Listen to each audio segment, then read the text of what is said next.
哈。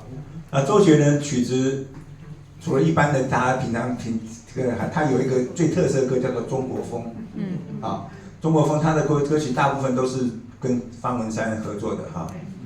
那方文山作词，他作曲哈。那中国风最大的特色就是因为中国的乐器是五声音阶，哆来咪嗦拉，没有发和西。